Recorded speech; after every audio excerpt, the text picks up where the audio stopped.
Bonjour à tous et à tous, vous écoutez Cinécast, l'émission qui vous fait découvrir les dernières sorties cinéma et streaming. Ici Thibaut, j'enregistre un podcast seul.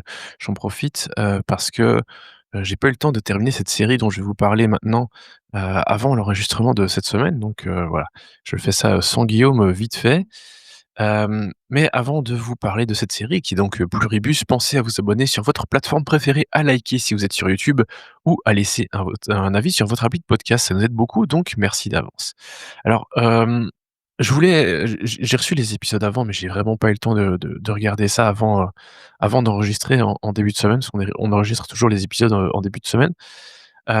Et je voulais en voir le plus possible avant de vous parler de la série, parce que, je me rends compte quand même, dans le podcast que plus d'une fois, c'est arrivé qu'on ait accès à 2, 3, 4 épisodes et puis je dis: «Ah, ça promet des bonnes choses» parce que franchement, c'est un chouette début et puis après, en fin de saison, je suis là: «Hop, hop, hop, hop, c'était quand même pas foufou».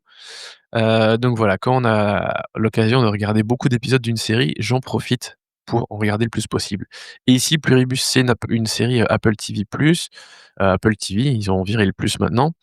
Hem et donc comme souvent, ils donnent accès à tout, quasiment, parce qu'ici, bah, ça m'est arrivé sur la série précédente aussi, où les 2 derniers épisodes sont pas encore disponibles, parce qu'ils sont pas terminés tout simplement.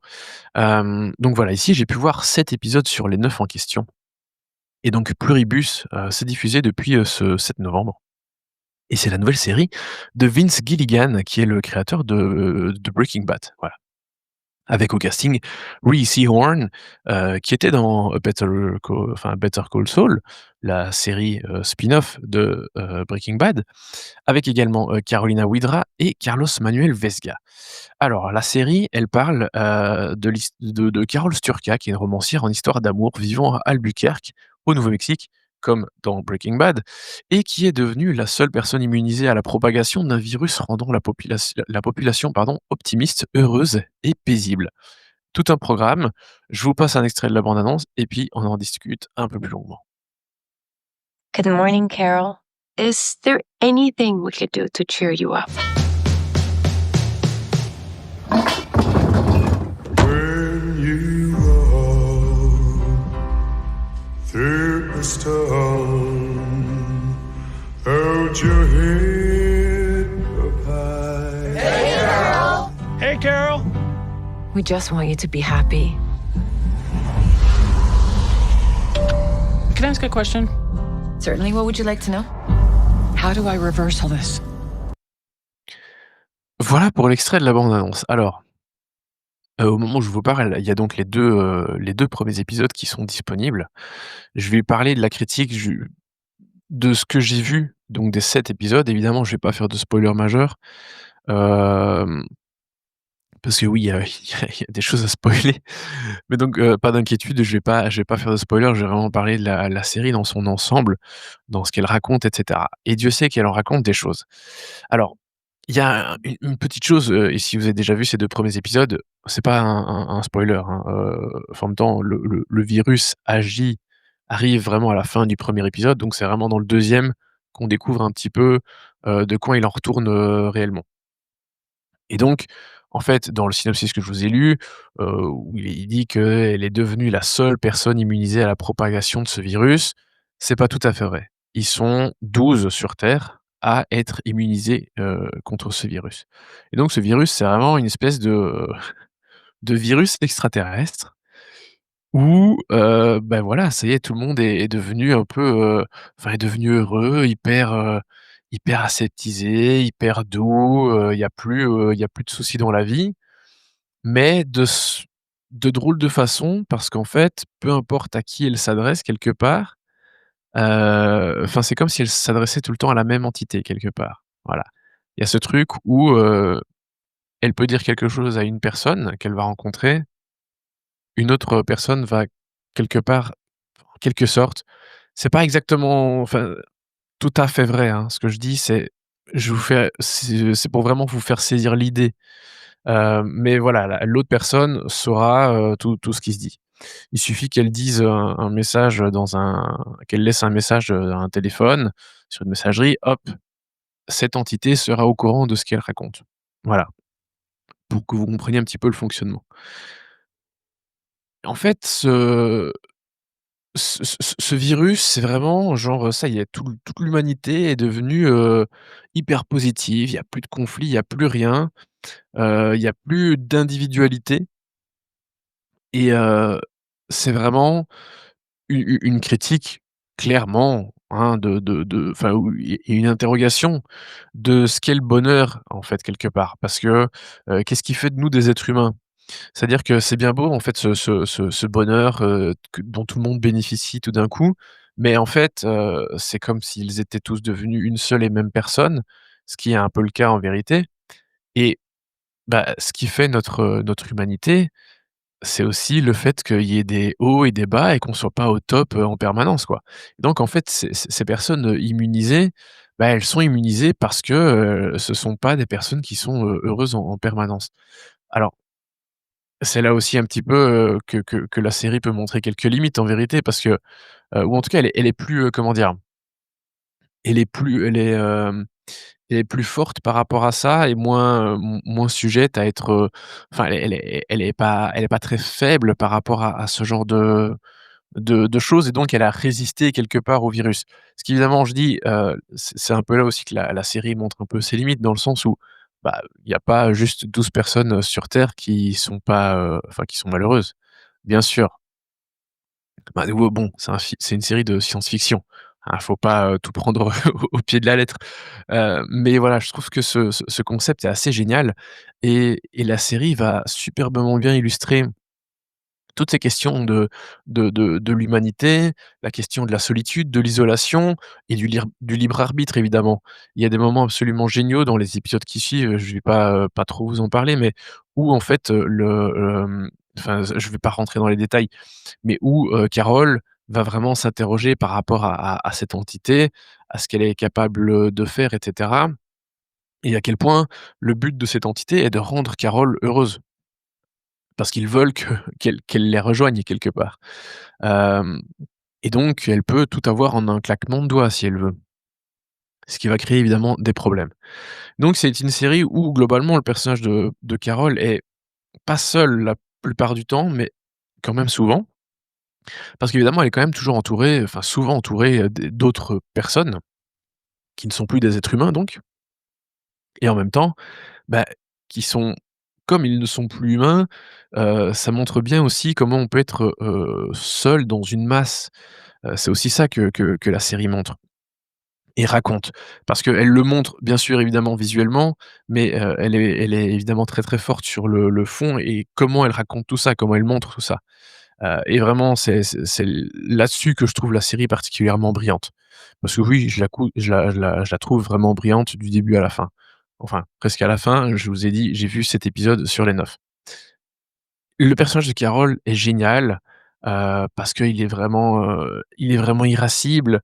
La elle c'est vraiment une espèce de rebelle, en fait, complètement et je trouve que Reese Ihorn, elle en fait une interprétation absolument géniale.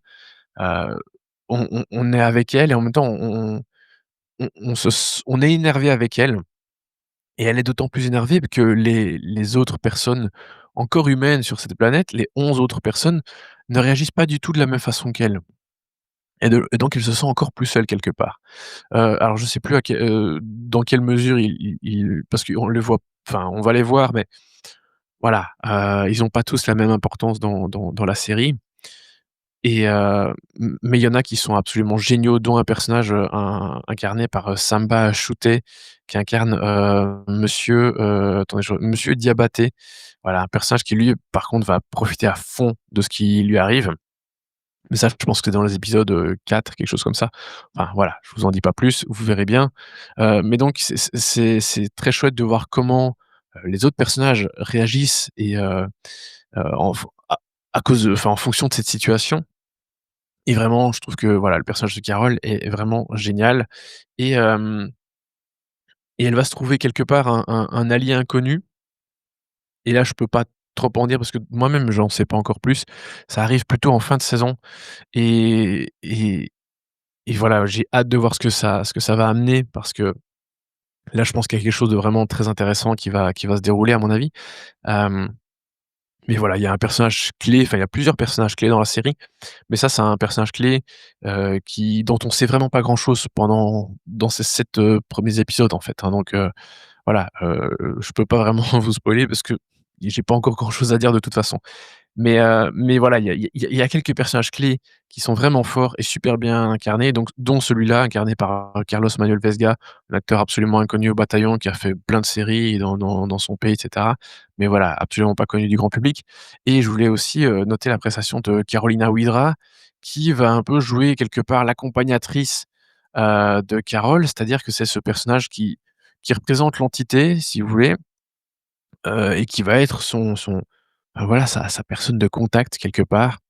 Hem Et voilà, je trouve que Carolina, Widra, elle est vraiment super dans son interprétation parce qu'elle doit, switcher de langue à un moment, alors clairement à mon avis, il y a une aide, enfin je suis pas sûr qu'elle a appris toutes les répliques par cœur parce qu'elle a quand même un plutôt bon accent dans les différentes langues qu'elle parle. Enfin en tout cas si elle l'a fait, chapeau.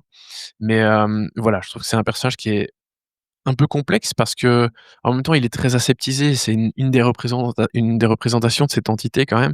Hem, donc il y a quelque chose, oui, d'un un petit peu robotique comme ça et ça, ils l'ont tous parce que forcément ils sont complètement retirés enfin vidés de leur humanité. Mais voilà, je trouve que Carolina Widra, il y a vraiment ce truc en plus où, heu, enfin voilà, elle a une partition à jouer qui est quand même assez complète, assez riche. Et complexe. Donc voilà, je trouve que sa prestation est vraiment à saluer. Et enfin, je voulais terminer, sur toute la question plutôt, mise en scène, direction artistique. Ça se passe à Albuquerque, qui est, donc comme Breaking Bad, qui est une ville américaine de taille, relativement, enfin, c'est pas une énorme ville, hein, c'est pas un Londres, un Paris, enfin voilà. Donc taille humaine.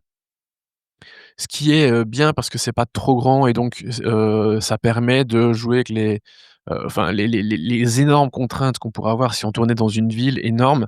Bah, ici, c'est un peu plus simple quelque part pour créer des espaces vides et des choses comme ça. Et donc, je disais, il y a cette façon de raconter et d'illustrer et de montrer la solitude qui est très, comment dire? Qui est très intellectuel, heu, qui est vraiment une question de fond, mais aussi, où on peut la faire ressentir par des émotions, par des choses qu'on raconte et cetera.